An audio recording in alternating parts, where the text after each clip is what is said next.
I'm Eva, and I would like to welcome you to another episode of The Charm of It, a podcast for knitters who share my fascination with the nitty-gritty details of our craft. If you're a returning viewer, it's so nice to see you again. And if you're a new viewer, I'm really glad that you found your way to my little corner of the internet. I record two different types of episodes, and today is a progress snapshot episode, which means I will only be talking about my works in progress. The other episodes include finished objects and a whole bunch of other knitting-related segments. This is my co-host Thistle, and that is Moth. So they are very excited that I'm sitting on the couch, apparently talking to myself, so they can come get pet. It's always nice to have them with me. I am just drinking hot tea. I really don't drink different kinds of tea. I mainly just drink this organic fair trade Ceylon that I buy by the pound so that it saves me money. And I don't know. I do not feel the need for much variety in my life, I guess. Hi, Moth. I am wearing my favorite things, shawl, scarf, something. It's using the Marin pattern by Isolde Teague. And it's out of Juniper Moon Finley DK in, I believe, Garnet, the red. And I decided to just wear all the reds today, so I'm also wearing some burgundy mitts. These are my Falling Leaves mitts. I adapted the leaf lace pattern from the sock pattern 100 Acres Woods, which is from the book Socktopus. I can't remember the designer's name. Into mitts, and I used Cascade 220 Sport in burgundy to knit these, and they're pilling as much as the socks did, so I'm pretty sure I'm not going to buy Cascade yarn in the future. But that's okay. Let's see. I have quite a few things to talk about today. I've been a bit scattered in my knitting and crafting, which is perfectly fine, but it does mean that rather than finishing a lot of things, I'm just kind of flitting from project to project. Which is not my usual way to knit, but I'm having fun, so I'm not going to fuss with it. We'll start with something that you've seen before. I'm attempting to lean forward with both of them in my lap. There we go. So this is my Marzipan Cardigan, and, the DPN is, there we go. This is the first sleeve.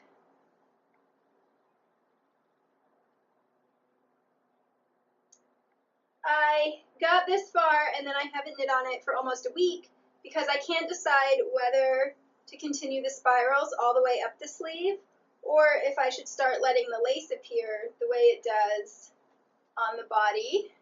There's a coup going on in the lap. You're okay, Thistle. Yarn caught Thistle's snout. Okay, Moth has displaced Thistle in my lap if you're wondering what was going on there. But see how the lace appears out of the spirals? I can't decide whether I should do that on the sleeve or not. Originally, when I asked on Instagram, everyone said I should only do spirals, and I agreed with them, but that was when I had only knit the cuff, and now that I've gotten this far, I kind of think it needs some lace. And the reason why I stopped at this point is because this is 5.5 inches below the armhole bind off, and so that's where the lace starts on the body. So if I wanted to start it and have it line up, this is where I need to start. So I'm pretty sure that I am going to start working on this again today and just go ahead and knit the lace. And I can always rip back if I decide that spirals would be better. But yeah, so I got to here and then I just kind of froze. As I said, I'm 5.5 inches from the armhole bind off. So I'd say I'm about halfway done with the sleeve. And yeah, once I finish that, I'll be at about the halfway marker for the sweater, so that's fun. Hopefully, once I've made all those decisions, the other sleeve in the back will go a lot more quickly, because I really want to be wearing that sweater. Next up, I will show you a new project. This is a gift knit. Everything is in a giant pile on my coffee table, so. This is the Rose Trellis Scarf. And this is how much I have already knit of it. So, there's my wingspan. I am about 5 feet 3 inches tall, which is 158 centimeters, I think. And so it's pretty close to being that long. This is knit out of a lace weight yarn. It's called Anzula Breeze. It is a silk linen blend, and then it's hand dyed. And my mom picked it out from my local yarn store down in Texas when I was home last Christmas so that I could knit her a scarf. And I don't know if you can see them, but there are beads down at the bottom, and she picked those out too. She wanted beads that matched, so they're mainly just a little bit shiny. They'll show up better once I've blocked it. But yeah, this is a pattern that I've used before to knit myself a scarf, and it is called Waves of Grain by Romy Hill. It's free from Knitty, and I wore that scarf on my last Christmas break, and Mom really liked it. I kind of brought it home thinking she would like it. So I'm knitting her a replica as a gift, only in linen and silk because she has very sensitive skin and she lives in South Texas. So this will get a lot more wear for her. I've never knit something that needed dramatic blocking out of a plant fiber before. I have knit myself linen cardigans, but I just block those by washing and drying them in the machines. So I wasn't really sure when I'm knitting myself a scarf out of wool, like a lace scarf that I know I'm going to block, I go down a few needle sizes because I can't help myself from blocking really aggressively. I know there's a different word for it, and so I know I'm going to stretch out that fabric, and I don't want it to be any more stretched than it has to be. But in this case, I talked to my friend here who knits, and she has knit 100% silk, incredible lace, like stole garments. I am in awe of that. And so I asked her how the silk had blocked, and she said that really you want to knit it to be about the fabric that you want in the end, and you don't want to stretch it too much in blocking. So I'm knitting this on size 6s, which I didn't honestly measure the gauge, but it's getting me a fabric that I like a lot. And I don't know, that looks to be about maybe 5 stitches to the inch. So it'll be really nice and drapey. And the only part that I'm really going to block with pins at all, because I already like the width and the length and everything, is down here, just because those center double decreases stacked on top of each other create this little pooched fabric until you block it. Oops, sorry, moth. So this scarf is knit, you start with one end, then you knit until half your yarn is done, and then you start with the other end. And I started with one 4-ounce skein, which is about 750 yards, and I'm at the halfway point. And as you can see, it's already pretty long. I had planned to just knit the entire skein into a scarf, but then I talked to my mom the other day, and it turns out she wants a short scarf that only loops once. So the second half I will be knitting significantly shorter, and so it'll just be, long enough for the other end to come down. And that's fine, and then I'll just graft it together. So that's been kind of my reading knitting. It's a really nice pattern for beginning scarf knitters if you enjoy having simple knitting, because once you get through this cool section at the beginning, this is just a 2-row repeat, and the wrong side rows are all purls. So it's a nice, simple pattern. And there's just a little bit of beading, so you get to try out beading, but you're not stuck putting like 300 beads on something. So I really like the pattern. Here you go. You can see those beads now. I told my mom that if she picked something that was this close in color, they wouldn't show up as well, and she said that that was fine. So I did warn her, and it'll be a little bit of sparkle. Since I'm going to have quite a bit of yarn left over, I am also going to knit her some lacy beaded fingerless mitts with the rest of the yarn to go with it at her request.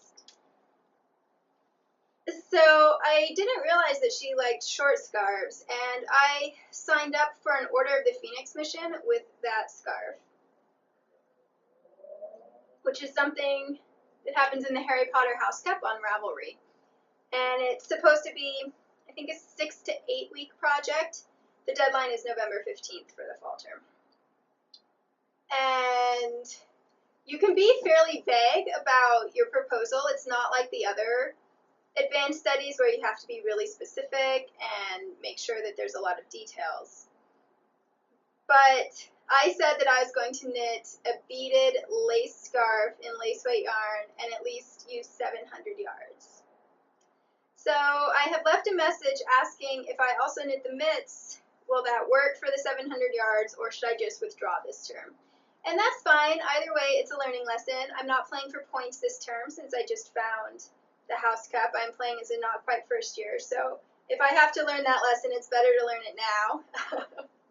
But yeah, there was a tiny part of me that didn't want to ask my mom how long she liked scarves so that I could just knit all the way to the end. But then the rest of me reminded me that, you know, my mom's going to wear the scarf in the real world, and Harry Potter House Cup points are not real, and therefore her preferences for scarf wearing should take priority. My mom is 3 inches shorter than me, or 7 to 8 centimeters shorter. But, I mean, at my height, I like wearing 8 to 9 foot scarves, and so she said she feels like she's wrestling with a cranky animal when she tries to put on long scarves. So, as long as she's happy, that's what matters, and I've learned that I should be even less specific if I sign up for more Order of the Phoenix classes. Okay.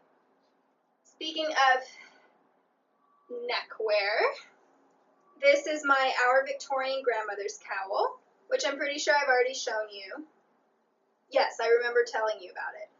So I have only added about 10 rows to this, maybe 15, and that's because I had to unravel the rest of my sweater to get this yarn, and I unraveled it, and, you know, I unravel on my Swift, so then I've got the skein, and I tied it off, and I soaked it, and then I hung it to dry, and it took forever to dry. It finally felt dry enough to skein back up. You know, it finally felt bone dry the day before yesterday, and then it took me 2 days to skein it up just because it's a lot of yarn, so I didn't want to push myself into doing it all at once when my muscles were kind of hurting. So yeah, note to self, when I'm unraveling a project, set the Swift so that the skeins are longer so that they're not as thick, so that hopefully they dry more quickly. This was a lot of yarn. This was the entire body and yoke of a sweater, except for the bits that did not make it. So I thought I'd mention, whenever I unravel sweaters, I always plan to just cut out the underarm yarn, and of course, because sweaters are knit in a circle, that means you're losing about 1 inch of yarn all the way around. But for me, the underarm area gets more worn, and then like the very bottoms, like the hip band, that kind of thing. So I just assume that those are not going to be usable yarn, and I plan my projects accordingly. But this is Blue Moon Fiber Arts, who are an independent dyer in the Pacific Northwest, and they have all these really interesting bases. So this is BFL Sport, and the colorway is PDX Rose City. It is an absolutely perfect pale pink that I love. And I got this on D-Stash, and I knit it into a sweater, and I loved the sweater, but then my skin became more sensitive, so I couldn't wear this BFL yarn. BFL stands for Blue-Faced Leicester. It is a specific sheep breed, against my back and arms anymore. So instead, I'm going to knit it into a cowl. I only have, I think, 2 or 3 cowls, but they get a lot of wear, so I know that I will definitely wear this a lot. And I might have enough yarn left over for a hat or mitts or something like that. Mittens, maybe. And, excuse me. So I'm designing this myself, and I'm using the Porcupine Stitch, which is a really weird but fun reversible lace stitch from Barbara Walker's First Stitch Treasury. I'm sorry about that noise. Hopefully it won't continue. And as soon as I get to the halfway point of the cowl, which will be in about 4 more inches or 10 centimeters, I will switch to a different, very open mesh lace pattern, so that way when I wear the cowl, it will be twisted together, and you'll see both of those laces kind of mixed up together. That's the plan. So I'm knitting it as if it were a scarf, and I used a provisional cast on, and then I will graft it together at the end. Luckily, this stitch has 3 stockinette rows all in a row, and so I'll be able to graft in that section, and it should be fairly invisible. Hello, Mom. So I'm pleased that I can get back to work on that. I kind of cast my mom's scarf on as the replacement while I was waiting for this yarn to dry, so I'll probably put her scarf in hibernation for a little while I work on this. I told you I was feeling scatterbrained. I'm sorry, Moth. Do I just keep leaning forward?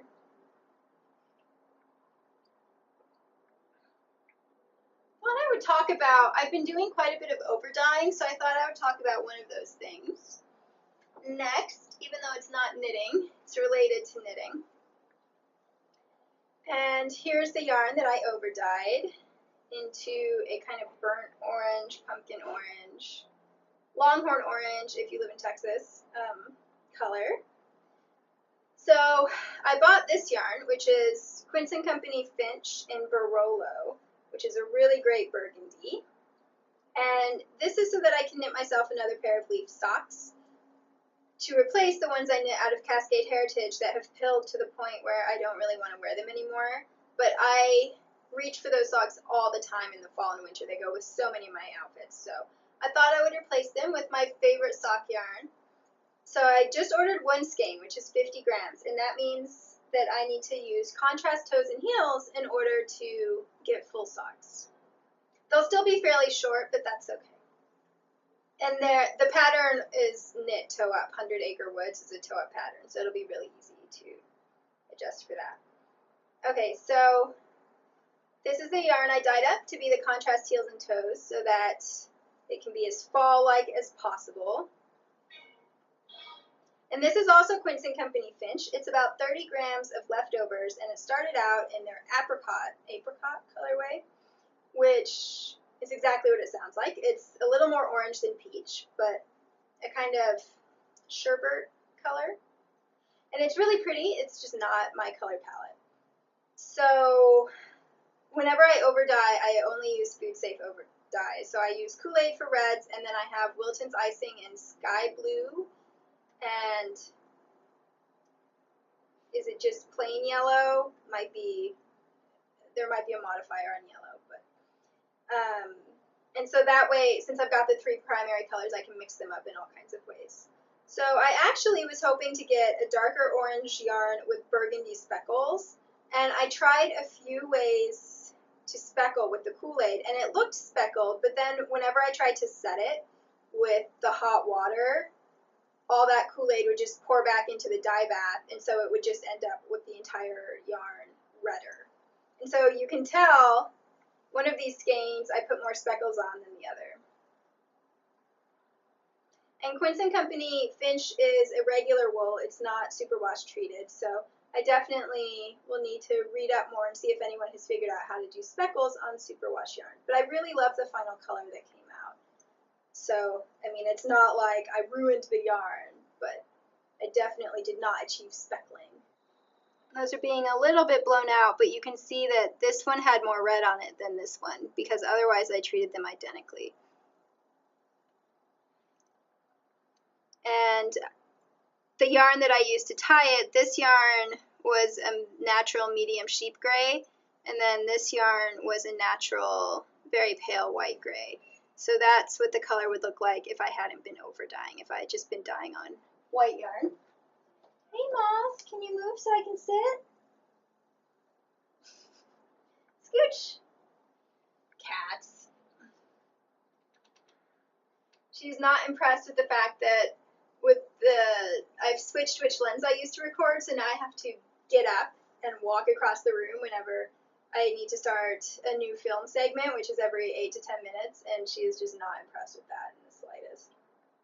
Okay, so the way that I got from apricot to burnt orange is first I made up a dye bath with Kool-Aid, cherry Kool-Aid, which has the red dye, and it already has citric acid in it, so you don't need to add vinegar. And in order to mute the red a bit, I added, it's complementary, which is green, so I added just a little bit of my Wilton's blue and a little bit of the Wilton's yellow, because that makes green. So that was the first dye bath that I used, and I didn't pre-soak this yarn because I didn't mind if it was a little bit tonal. So I pulled that out of the dye bath, and then I put each one in a separate Pyrex pie plate, and I wrung out as much of the water as I could, but while they were still hot and, soaked in that citric acid water, that's when I tried the speckling. And I tried mixing a very concentrated liquid. I tried using just Kool-Aid powder dye, and both of those made speckles that you could see on the yarn, but then I couldn't figure out how to make it set without adding some water to the pie plate, and then as soon as that happened, there were no more speckles. So clearly I need to do a little bit more research. I was just kind of making it up as I went. So at that point, I hung them up to dry, and they were a brighter orange than I wanted. They would have just overwhelmed the burgundy. So I mixed up another dye bath with some blue, because blue is orange is complementary. And when I say complementary, that's with an E, and it just means that when you look on a color wheel, whatever color is directly opposite one color on the color wheel. And if you mix two complementary colors, you get a more muted version. And you can even get grays if you mix it, a 50-50. Hypothetically, I've never tried to dye a gray by mixing that kind of dye bath, but so that's why I was always dunking it in a complementary color.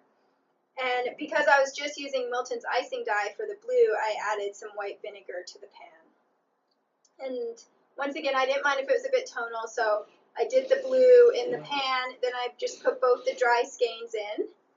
And at this point, the water was not freezing cold, but definitely cool. So then I turned my burner on medium and slowly brought the water up to a higher heat, and then I turned it off. I didn't let it boil, and I put the lid on to let it sit to keep the heat in, and then I just left it alone until the water in the pan was clear, because that means that all the dye had been absorbed by the yarn.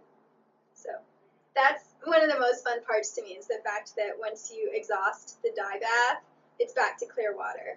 I mean, it makes sense, but I don't know. There's just something about it that seems a bit magical. And so that is something that I've been doing with my dyeing, and I plan to cast on these socks very soon so that I have them, because it's really annoying when you've knit socks and then they no longer look good, but you still want to wear them. So.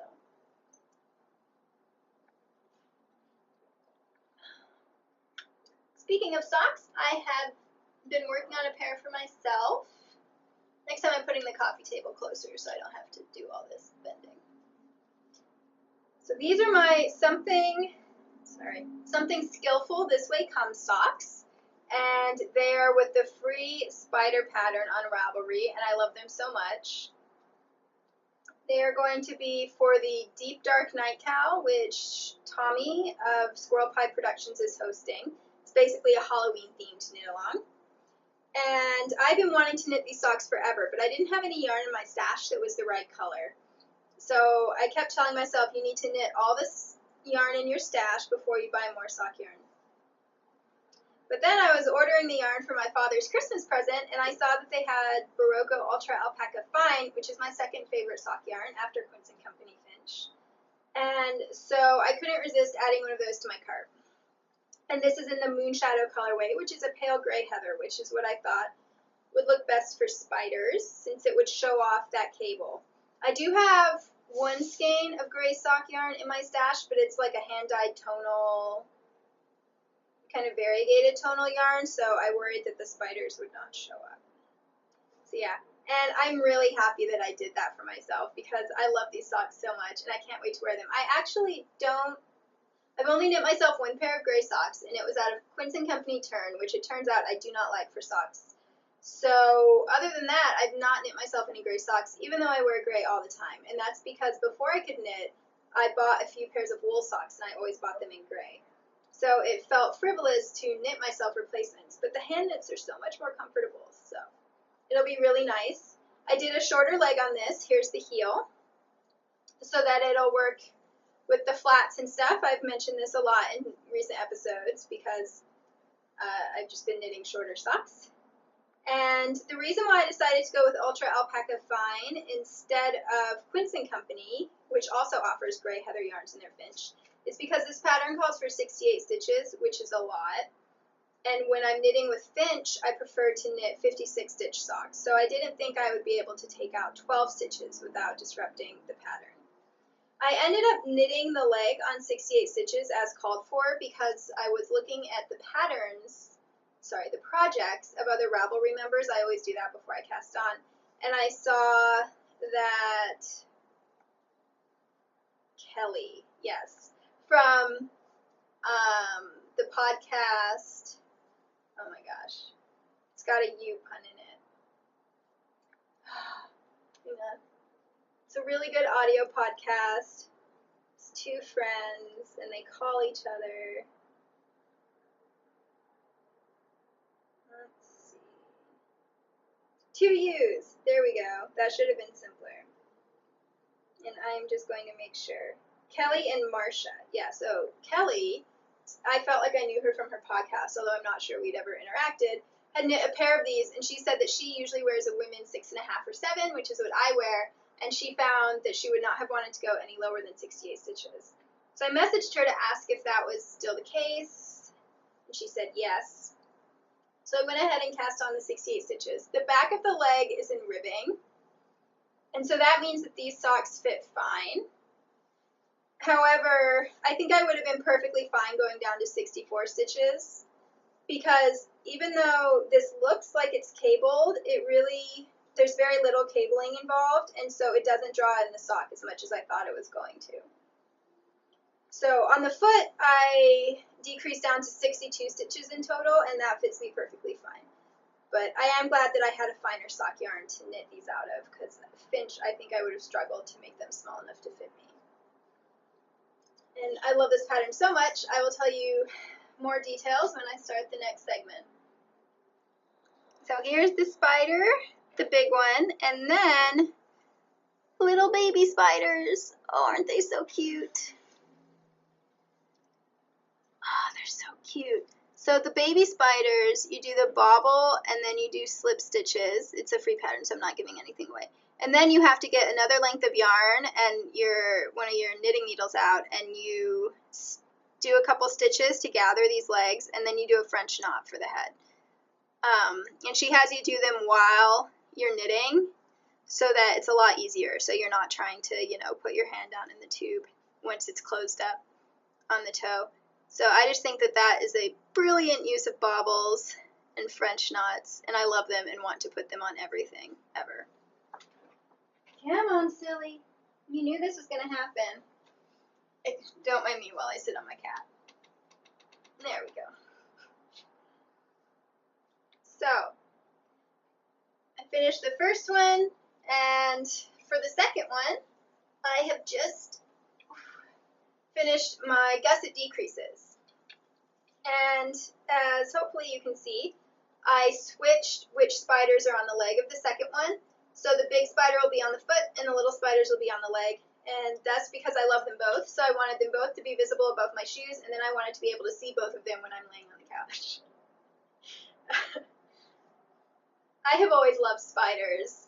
Even as a child, I thought they were amazing. I kept a pet jumping spider by taking a baby food jar and putting it on its side and, making a little nest in there so the spider could go in and out in my backyard. I didn't, close it or anything, but it's really nice. Jumping spiders are so cute. They're a little bit fuzzy, and then they're black with white polka dots, and they're quite small. Obviously, venomous spiders I don't want to play with, but they're quite rare. And as a whole, spiders eat so many annoying insects, and some of them weave beautiful spider webs that catch the dew and the frost, and I just think that they're wonderful creatures. Last year around this time, I knit a different pair of spider socks, but that was like a lace motif, so it was more abstract, whereas these are definitely a more extreme spider. The big chart comes from one of Barbara Walker's stitch dictionaries. I did make a few modifications. I guess I can leave it in. So I started my heel earlier. The pattern, you don't start your heel until after you have finished this spider, but as I said, I wanted a shorter leg, sorry. So, and then the pattern has all of these. You only twist every other round, and I think that's because she was adapting the Barbara Walker directions, which were for flat knitting, and so I'm sure Barbara Walker had you knit through the back loop on the right side and then just purl on the wrong side because it's less fussy. But I definitely did a twisted stitch on every round so that those would just stand out as much as possible. I also, this was part of the pattern, and I think she had it as a knit one, and I did knit one through the back loop, so I twisted that as well because I think it looks neater. And I continued it all the way down the foot, mainly because I didn't notice that she had stopped it. but she stops it after the heel turn. I don't know, I think it looks good either way. Now, because I had my spider go down further, so I started the heel turn right about, or the heel flap right about here. So I didn't have as much space on my feet, and then I also have short feet. So I had to shorten up the amount of rounds I could do in between each of the baby spiders. They're more elegant and spaced out on her socks, but I just didn't have the room for that. So what I did was once I finished the first spider, I kind of guesstimated how many more rounds I had before I wanted to knit my toe by just trying the sock on and then using my hand. And it turned out to be perfect, so I fit the remaining spiders into I think 44 rounds, and now I have one that is pretty much right above the toe. I did my usual toe. I decided not to make them left and right this time so that I could trade where I wanted the spiders to sit. So what I do for a normal toe is I decrease every other round 4 times, then every round 4 times, and then I stop and graft because I have wide toes. I think those are the only changes I made. I really like her heel flap. It's a slip stitch heel flap, but it looks so good with that 2x2 ribbing.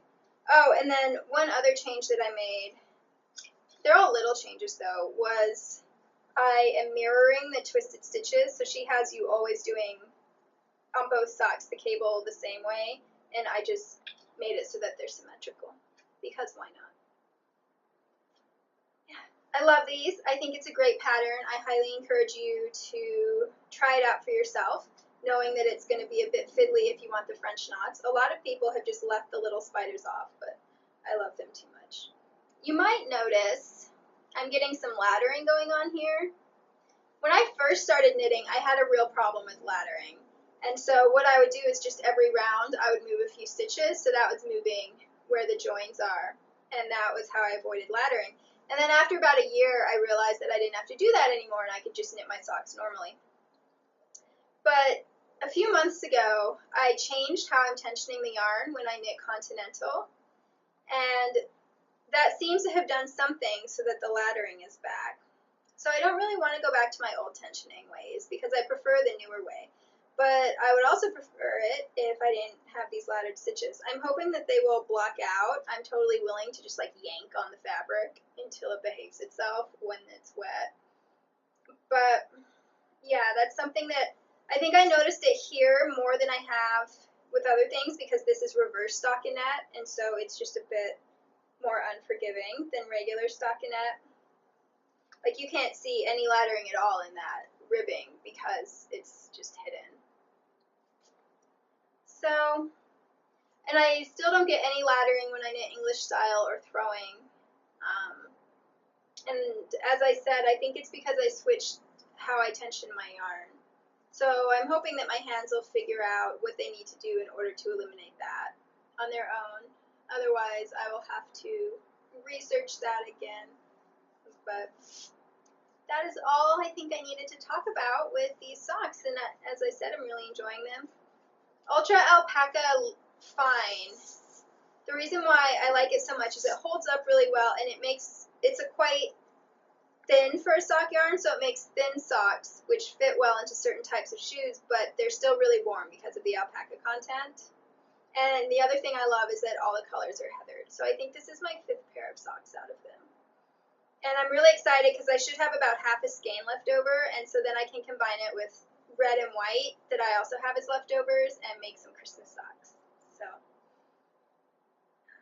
I will say that this yarn, it can be splitty. I don't find it splitty when I'm knitting it, but if a stitch drops off and I have to pick it back up, or if I need to drop down and then re-knit up to fix a mistake, then I have some issues with wanting to split the plies. I use fairly sharp needles, but definitely I can see why this yarn would annoy some people, just depending on your preferences, but I really like it. Not as much as Quince Co Finch. I mean, when I say it's my 2nd favorite, like here's Finch and here's Ultra Alpaca Fine, but it's definitely my favorite of all the commercial sock yarns I've tried, like conventional sock yarns. Obviously, Quince is a commercial company, but it's not like Barolo or Cascade or Zitron or Regia, that kind of stuff. So I think this is the only other yarn I've used for more than 1 pair of socks, actually.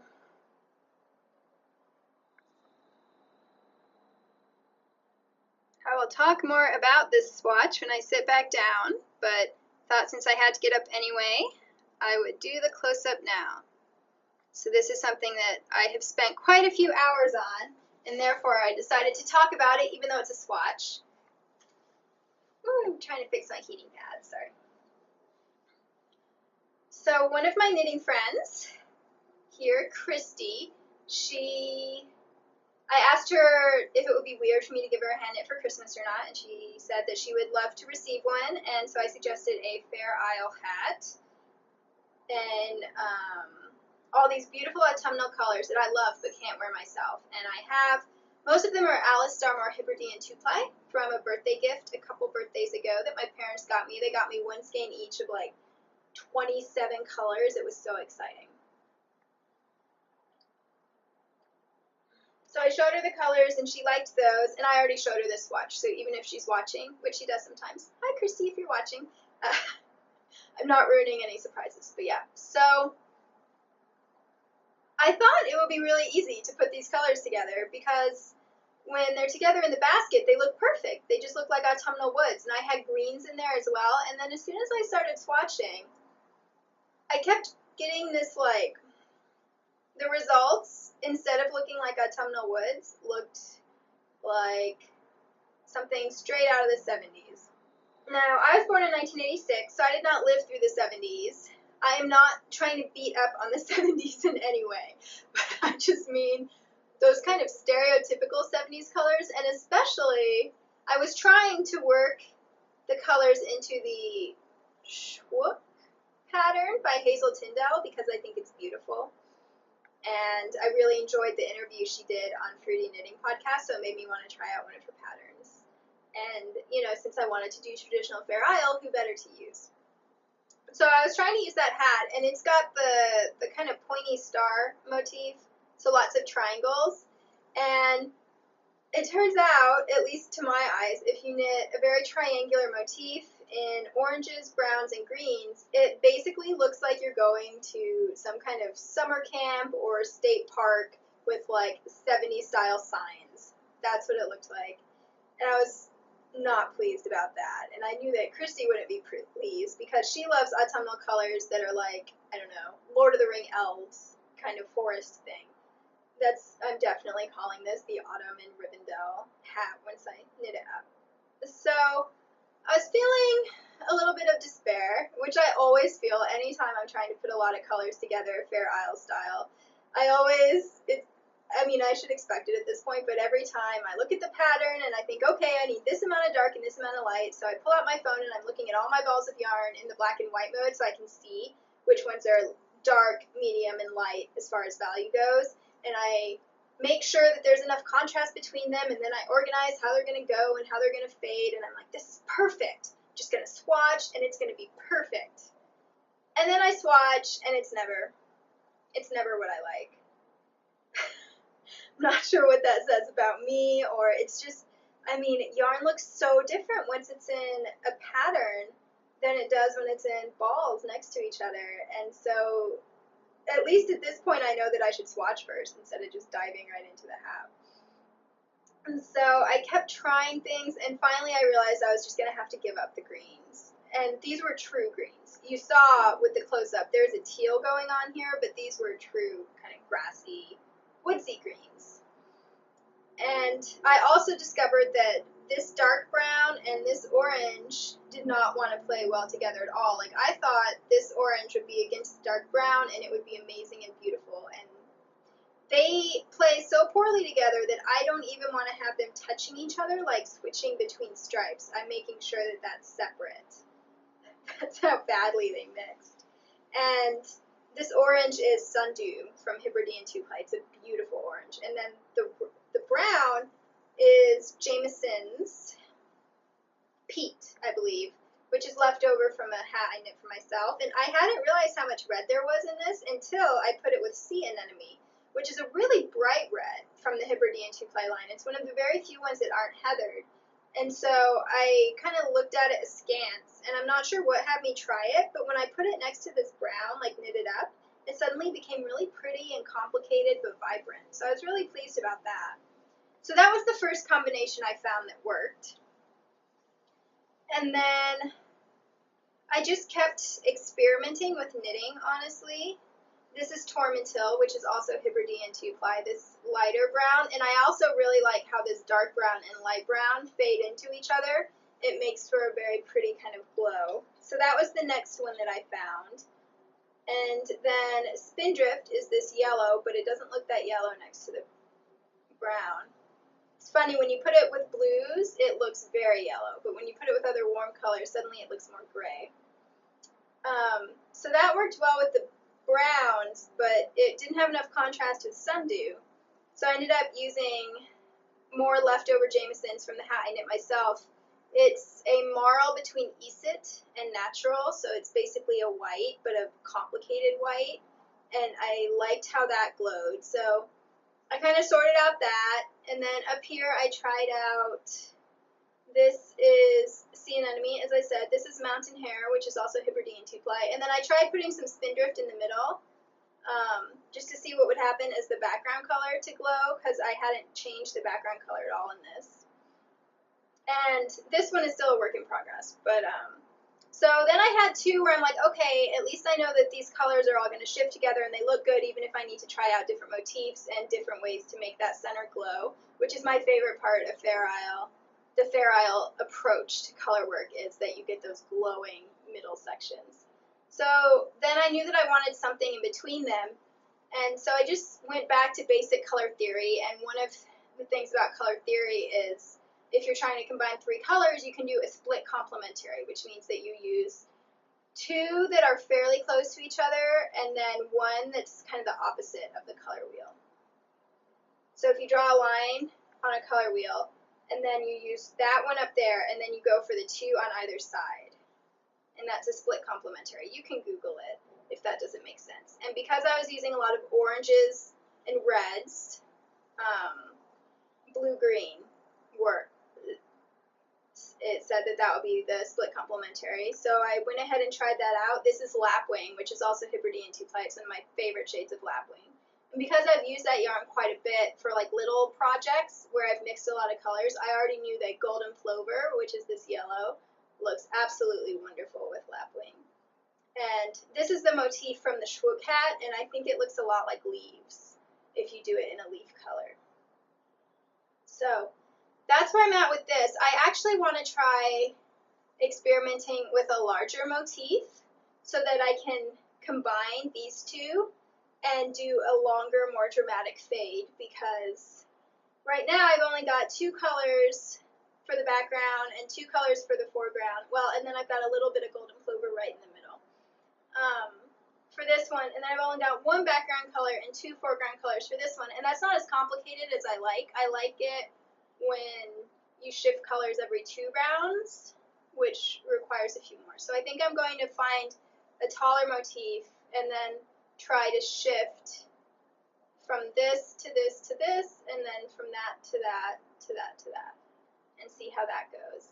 But yeah, this is, I've probably spent at least 6 hours swatching different combinations of yarn to get to this point. I know this looks small, it's because I keep ripping the yarn back so that I can use it again.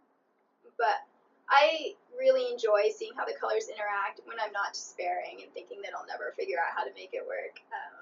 There's always a breakthrough at the end. But it's definitely always an education. My final project is one that you've seen before, and I don't really have that much more to talk about it. But it is my project for the Slog Along, which is held by Mars of Hey Brown Berry. She might have a co-host.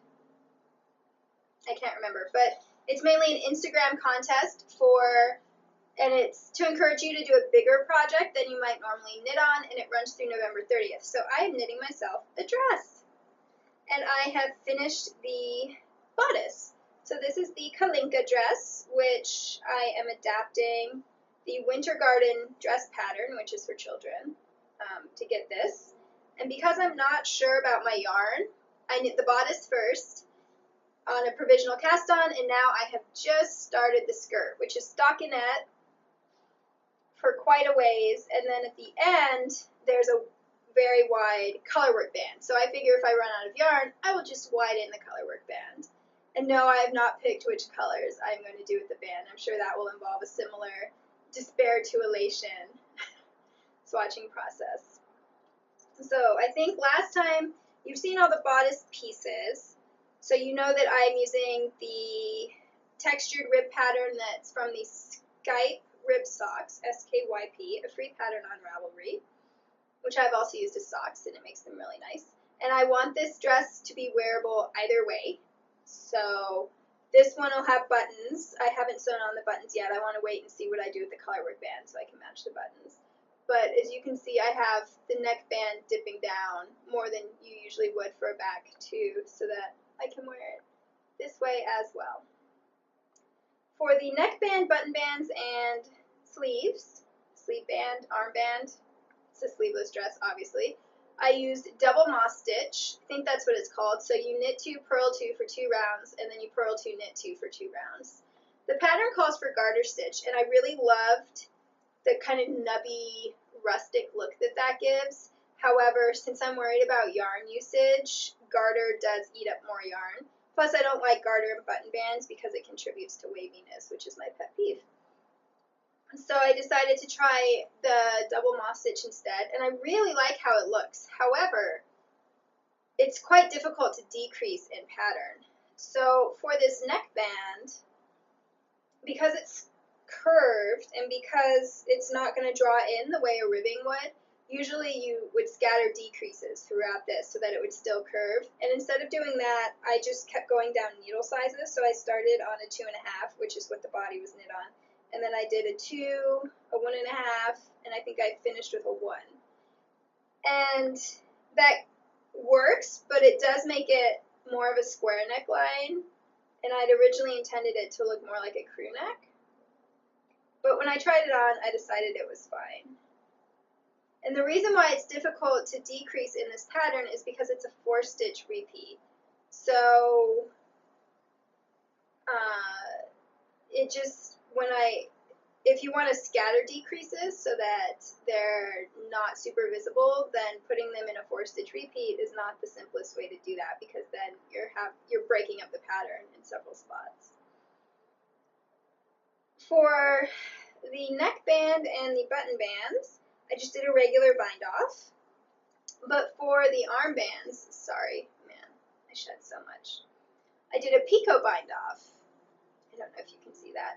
And I thought that would be a fun touch. The dress pattern is written bottom up, and she has you use a Channel Island cast on for the hem, which looks a little bit like a small picot edge. So I'm also going to do this on the skirt bottom edge, and I thought it would be nice to have it echoed up top.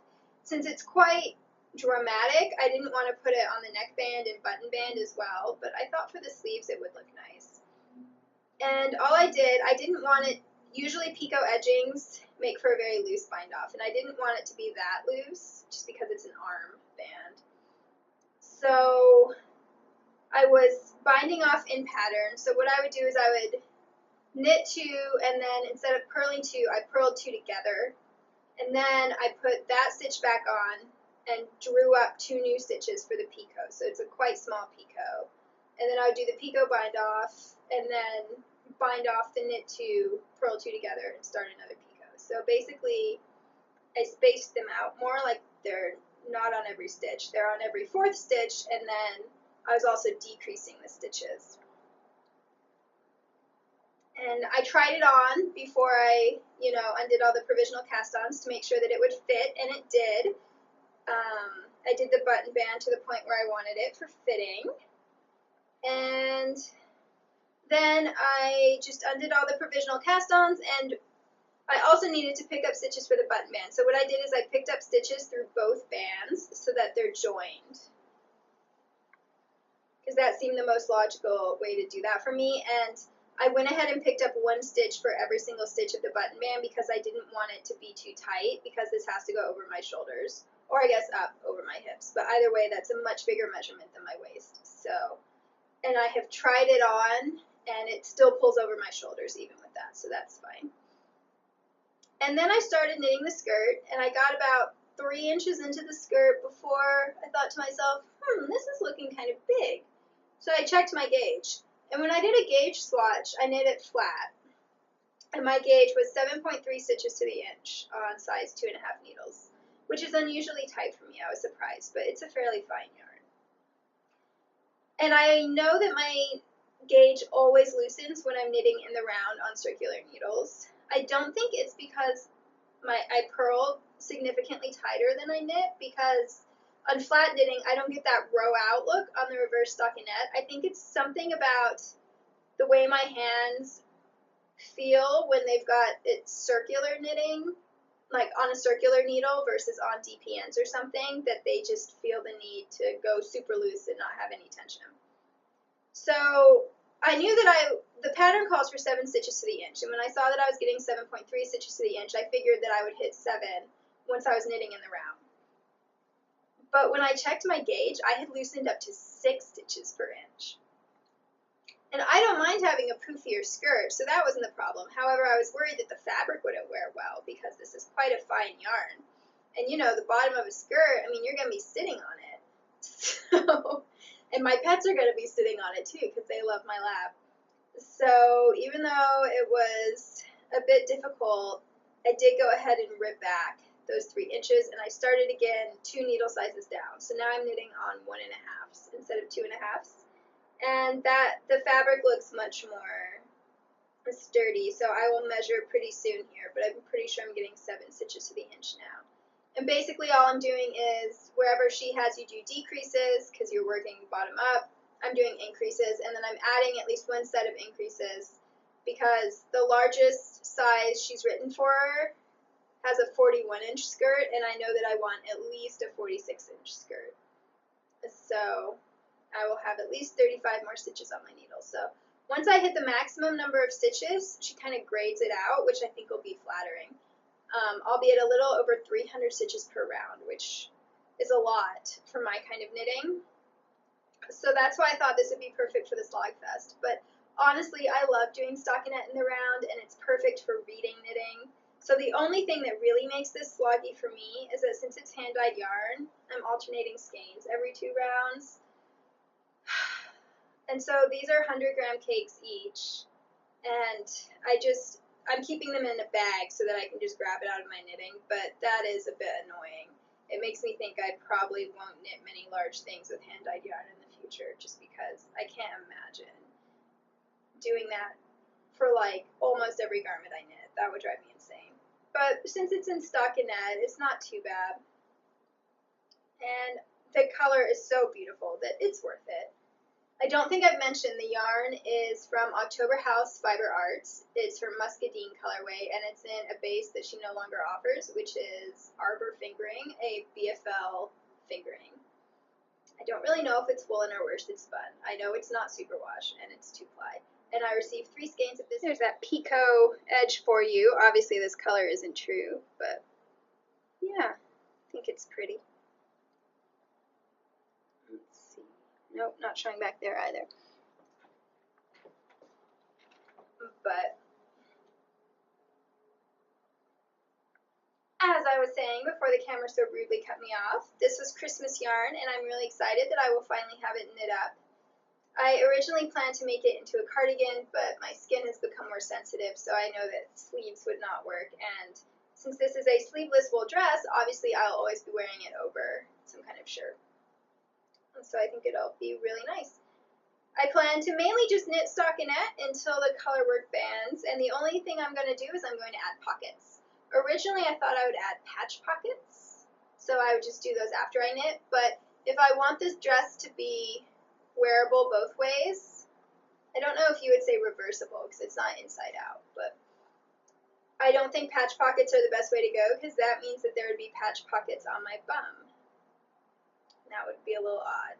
I mean, handy, I guess. I'd have 4 pockets instead of 2, but a little bit odd. So instead I'm going to do side seam pockets, and so that means that once I get to the point where I want the pocket opening, I will switch to knitting flat instead of in the round for however many inches it takes to get me a normal pocket depth. I'm just going to compare it to all my skirts and dresses that have side seam pockets. And then I'll join back in the round for knitting. And then at the end, I'll either pick up and knit the pockets out of a very fine, slippery yarn, or I might just sew some pockets and then sew them to the knit edge, because it kind of seems like woven fabric is better suited for pockets than knitted fabric. So, and pockets are fairly small, so if I didn't want to pull out my machine, I could probably just hand sew them. So that is the Kalinka dress, and that is what I have been crafting on for the last 2 weeks, mainly knitting, just a bit of overdying as well. I had a really great time catching up with you, as always. I hope that you enjoyed this episode. I didn't expect it to run this long. I think I always delude myself as far as how much I have to talk about. In case you would like to watch some more podcasts, I have a few to suggest today. 2 of them are brand new ones, who are both by Instagrammers who I have followed for quite a while, so it's really exciting to get to see them on YouTube as well. The first is Denise, who is Earthtonesgirl on Instagram and now YouTube, and she is 2 episodes into her podcast. She lives in New York City, and she's been knitting for, I think she said 18 years, which is really impressive. And apparently she used to go to knitting camps with Meg Swanson that Elizabeth Zimmerman started and that kind of thing. So I really look forward to hearing more from her. And she was saying she's been going to Rhinebeck for a decade, so I'm sure that she has all kinds of wisdom and experiences and stories to share with us. She knits a lot of socks, and she does, I really like her color palette. And so I look forward to seeing more that she's been knitting. The other one is Lindsay of A Wooden Nest, who lives in the Pacific Northwest, and she just has the 1 episode up, and I love her Instagram feed. If you haven't seen it, it's basically photography is art, and there's all these really beautiful still lifes, and the light always reminds me of those kind of Dutch oil paintings, which I adore. And so her podcast, the way she's recording it, has a similar feel. The light is slanting in from the window, and the kinds of colors she knits with as well. It just makes for a really beautiful, rich oil painting of a podcast. And she, in the episode, she showed garments for her husband and her daughter. Her daughter is 3 or 4, I think. So cute. And then she definitely knits garments. I'm not sure if she knits them for herself. Should have checked that. But and she uses a lot of natural yarns or kind of more small-scale woolen mill kind of things, or at least that's the kind of feel I got just from the yarn she was talking about with this first episode. So I think that they're both excellent. They both seem very natural in front of the camera and stuff, and I can't wait to see more episodes by them. The third one I will talk about is also from the U.S. Sorry about all that U.S.-centric podcast this week. I will definitely make sure that there's some more international ones in the next recommendation. But this one is Knitting the Stash, and she's been at it for a while, so you have back episodes to watch. She is a professor in Illinois, and she brings that same kind of thoughtful research attitude to her knitting and her podcast. It almost feels like a graduate seminar in the sense that she's discussing specific questions on each episode, and she is asking you questions about what you would think, and then she shares what she thinks and what she's learned and that kind of thing. She spins as well as knits, and she's very interested in kind of that sheep to sweater process, which I find really neat. And more rustic yarns, which I admire. I wish I could wear rustic yarns, but anyway. So I learned a lot from her podcast. I found it, I think, a couple months ago, and I went through her back episodes really quickly. She knits all kinds of things, really. Garments and socks and blankets. She knits a blanket every year, and very impressive blankets at that.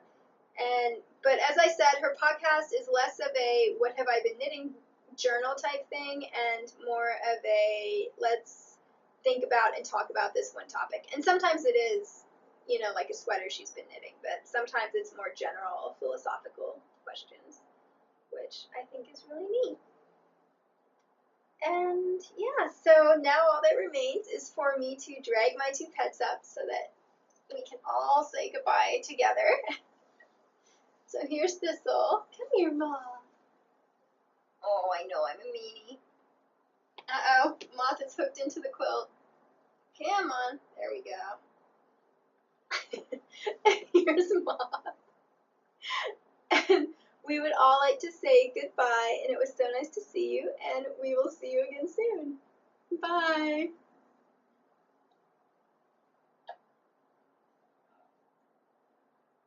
I know.